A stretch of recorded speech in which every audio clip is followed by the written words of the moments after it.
intermedio que impide el paso de agua hacia las capas subyacentes. Sin embargo, pues no siempre pues se tiene esto totalmente sellado, ¿sí? A medida que pasa el tiempo, el sello de estas juntas deteriorando, ¿sí? Entonces, si se va deteriorando, va ingresando agua, ingresando pues partículas que van contaminando los materiales de la superficie, pues, perdón, de la estructura de pavimento. Entonces, hasta donde sea posible, pues esas losas de concreto deben impedir el paso del agua al interior. Acá, en la mitad de la losa, pues seguro lo logra. En las juntas le cuesta un poco. Entonces, por eso tenemos que ser demasiado juiciosos en términos de mantenimiento de esas juntas. ¿Listo? Y por lo que les decía, básicamente es proveer la capacidad estructural del paquete, de toda esa estructura de pavimento. Se preguntarán en la subbase, ¿listo? Sí, ya les había dado una función, la de hacer una transición de rigideces, ¿cierto? Entonces tenemos una subrasante que es muy blanda con respecto a un concreto que es muy rígido, ¿sí? Entonces, si nosotros plazáramos una losa de concreto sobre la subrasante, la subrasante que exagerando es así, aunque obviamente pues constructivamente pues va a ser una explanación una adecuada y sobre esto pues va la losa, pero de todas formas, si yo pusiera la concreto directamente sobre la subrasante, seguramente si esta subrasante llega a tener algún movimiento de expansión o de acción, pues esto lo va a ver la losa, lo va a sufrir directamente, ¿sí? Y recordemos que como es un elemento tan rígido, no va a hacerlo de un pavimento flexible que se va a acomodar, que de pronto va a presentar un hundimiento, pero una cosa muy localizada, no. La losa es rígida y entonces, ¿qué es lo que vemos? Se fractura, ¿sí? Porque no se va a poder acomodar a esos posibles movimientos que va a tener la subrasante. ¿Sí? Entonces, de ahí la importancia de que haya ese material de transición, ¿sí?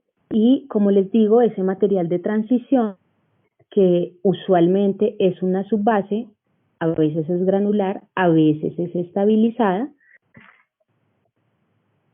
me va a ese posible movimiento que pueda tener el material de subrasante, ¿sí?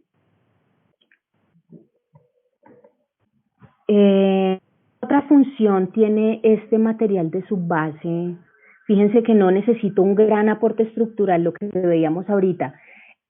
La losa tiene una alta rigidez, o sea que soporta las cargas de tránsito, o sea que este material no necesito que sea una base grande, una base estabilizada. Puede ser uno de menor capacidad de soporte como una subbase. ¿Listo? ¿Qué otra cosa o qué otra función tiene ese material o esa capa de subbase? Impedir que haya bombeo. ¿Qué es el bombeo? ¿Han escuchado esa expresión? Bombeo de finos en las juntas. De pronto no. ¿Eh? ¿Qué sucede cuando se construye estas losas de concreto? Entonces ya veíamos que tiene unas discontinuidades, ¿cierto? Esas discontinuidades se llaman juntas. Entonces, por esas juntas, veíamos hace un momento que no siempre pues las tengo absolutamente selladas, sino que es posible que vaya ingresando algo de agua, ¿sí? Y que esa agua vaya quedando atrapada por ahí en la junta.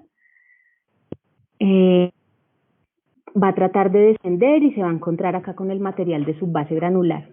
Entonces resulta que cuando viene una carga de tránsito,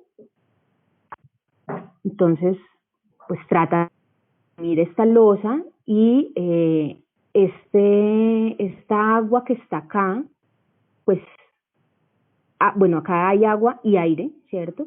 Intenta de alguna forma acomodarse, llega un momento en el que no, obviamente porque el agua no se va a dejar comprimir. Entonces, ¿qué es lo que pasa? Cuando ya la carga de tránsito pasó y se le da la presión, entonces esta agua va a salir acompañada de material granular, ¿sí? Entonces, a eso es a lo que se le conoce como bombeo de finos. El material más fino, ese que por ese espacio de la junta, va a salir a la superficie. ¿Y qué es lo que pasa? Entonces, que va quedando en las juntas, cercano a las juntas, y ya después se va ampliando la zona cada vez más, me va quedando pues un vacío, un hueco, ¿cierto? ¿Y qué pasa si la losa ya no está apoyada uniformemente en toda esta capa, sino que va encontrando acá ese vacío? ¿Qué pasa? Pues se fractura, ¿cierto? No tiene ese apoyo homogéneo. Con los pavimentos rígidos, o sirven o no sirven. No hay un punto medio como un pavimento flexible que se acomoda, que, de pronto hay un hundimiento localizado, entonces de pronto es un fallo en la subrasante, entonces ¿qué puedo hacer? Bueno, hago un parcheo, hago un bacheo, llego hasta los granulares o llego incluso hasta la subrasante, hago las mejoras que tengo que hacer y reemplazo en esa zona. Acá no. ¿Por qué? Pues, listo, yo puedo reemplazar una losa, ¿sí? Pero resulta que si esta losa no está trabajando como debe trabajar, ¿sí? Entonces, esta que está al lado se afecta y esta que está al lado se afecta. Haciendo un efecto dominó, ¿sí? ¿Alguien iba a hacer una, cierto? No, ya.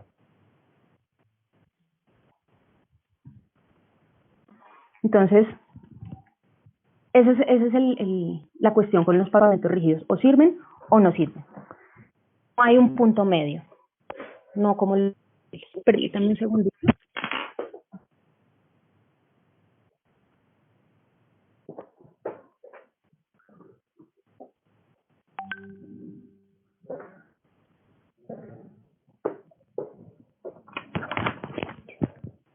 Listo. Entonces,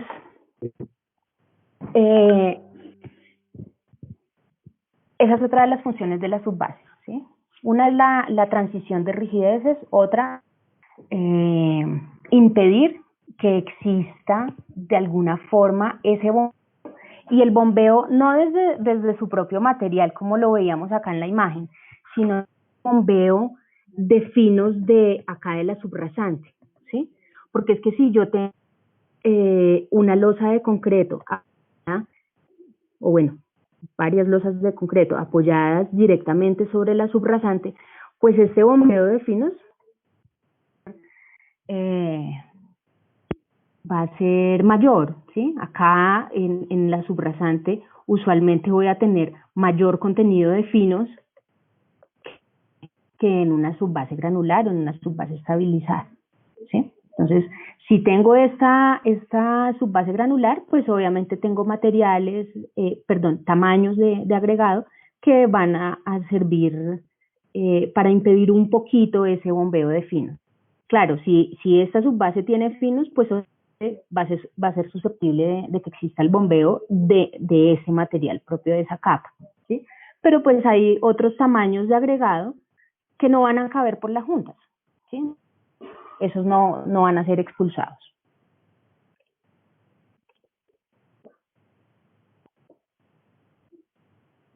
Listo. Los elementos de un pavimento rígido podemos resumirlos acá en lo que tenemos en esta imagen. Entonces, Como veíamos acá en la fotografía, vemos unas discontinuidades, ¿cierto?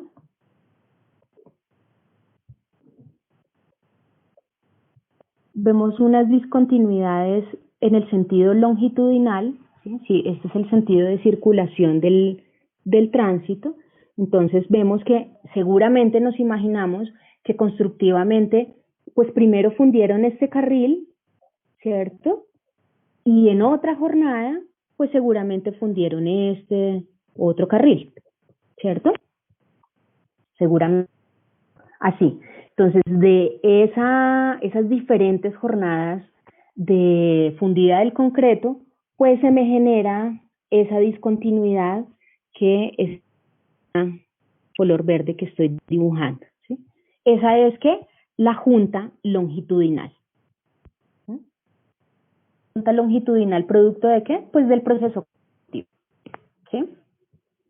Ahora, hay otras juntas y esas otras juntas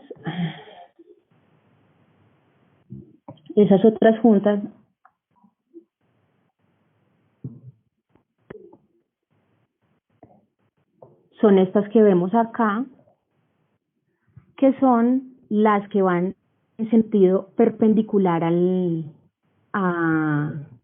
la circulación de los, ¿sí? Son estas que vemos acá, esta que vemos acá, y así se va extendiendo. ¿Por qué necesitar esas juntas?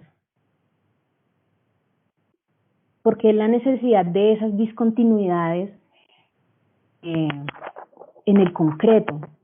Ya fundí un carril, en otra fundí el otro carril, ¿por qué tengo que hacer esas otras en el sentido transversal? Son las juntas transversales. ¿Por qué tengo que hacer eso? ¿Qué se les ocurre? Para permitir la expansión del concreto, o sea, en caso de que haga como mucho calor, pues se expande, y otras cuando hace mucho frío se contrae. Entonces, pues eso genera como cierto movimiento en el material y necesita pues como ese espacio para poder pues como moverse libremente y pues que no haya fracturamiento. Exactamente, ese es el motivo. Entonces, el concreto necesita o tiene el fenómeno del alabeo, ¿sí? Que es con estos cambios térmicos, pues tiene movimientos, ¿sí? Alguna vez creo que les había hecho este esquema de con calor en superficie, entonces esto es lo que intenta hacer, ¿cierto?